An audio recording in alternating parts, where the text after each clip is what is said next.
You're seeing TBO in the ads and in the logbooks of these airplanes, and it means time between overhaul. The TBO is set by the manufacturer. For Lycoming, it's normally 2,000 hours. For Continental, it's usually about 1,500 hours. The engines can be operated past these numbers if they're in good working conditions, and you're operating the airplane Part 91, which you would be, which is just for personal use. You're not flying for hire. So as long as the engine's being inspected and it is running properly, you can run it for virtually as long as you want. But as soon as it has problems, then people have to address those issues. Okay, and you're also seeing things in these ads and in the logbooks like SMOH. That stands for since major overhaul. Then you have SFOH, which is since factory overhaul. Then you'll see STOP, which is since top overhaul. Or you will see SBOT, since bottom overhaul. And we'll get into each one of those.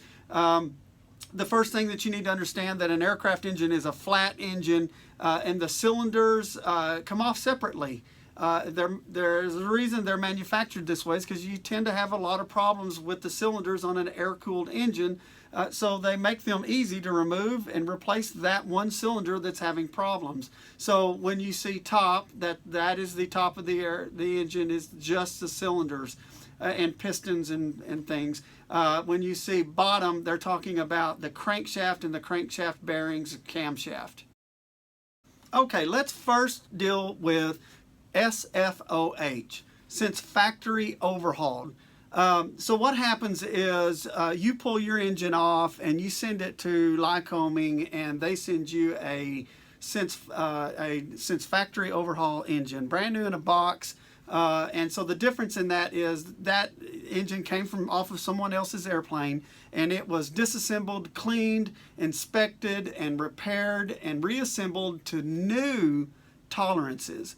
It gets a new logbook with 0 time listed in the logbook, as if it is a brand new engine.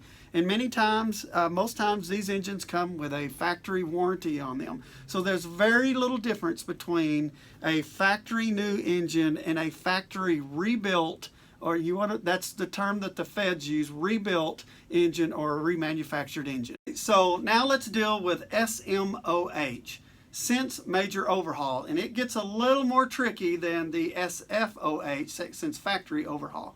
Since major overhaul, the difference here is that you're not dealing with the factory. Many times these are overhaul shops that specialize, that's all they do is overhaul engines. But it works pretty much the same as the factory. Many of them are very, very reputable places. But someone ships them an engine, and the exact same procedures happen to it. It's disassembled, it's cleaned, it's inspected, and it's repaired. And then there's 2 ways that they can go with this.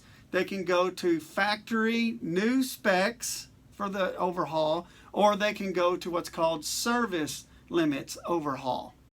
And so the other way that this engine can be overhauled by this engine shop is a service overhaul.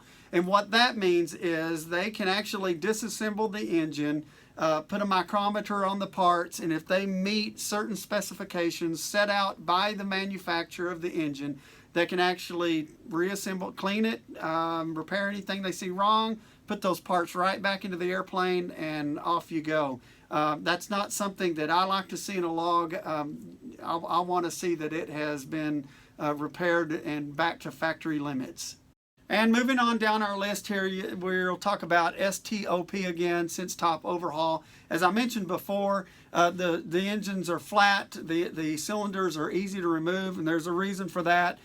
Cooling on an air-cooled engine, you're going to have problems with cylinders. So it's not unusual to see since top overhaul, 400 since top overhaul, when the bottom end may have 1,000 hours on it. So that's not unusual. That just means they ran into a problem with a cylinder and they replace the cylinders. Or they may replace one cylinder if that's all that they had problem with. That's the way these engines are designed to be operated and repaired. Okay, and then moving on down, we talked about SBOT, since bottom end. that means that the crankshaft has been pulled out of the airplane, inspected, overhauled, and put back in the airplane. Now, you may be asking, why in the world would you do that and not do anything to the top? Maybe the engine had 400 hours since major, and then it suffered a prop strike. We had a hard landing, collapsed the nose gear, and now we have a prop strike. Well, the top end is fine. There's not a problem with that. But the FAA is going to require you to do a prop strike on that engine to make sure that it's okay. It can crack the crank or it can bend the crank. So that crankshaft is going to have to come out, be sent off, inspected, and then if it's okay, it's just put back in and returned to service. Well, hey, that's a wrap on part 3 of how to buy your own airplane. I figure that's probably about as long as I can hold y'all's attention at one time. So in my case, that's the way it always is. If they're more than 3 to 5 minutes, you're probably going to lose me at around 4 minutes. But again, guys, thanks for going out and purchasing our merchandise on FatTireCowboys.com. Go over there, get you a shirt or a cap. We really appreciate it. And we'll see you on part 4 as we continue to delve into how to buy your own airplane.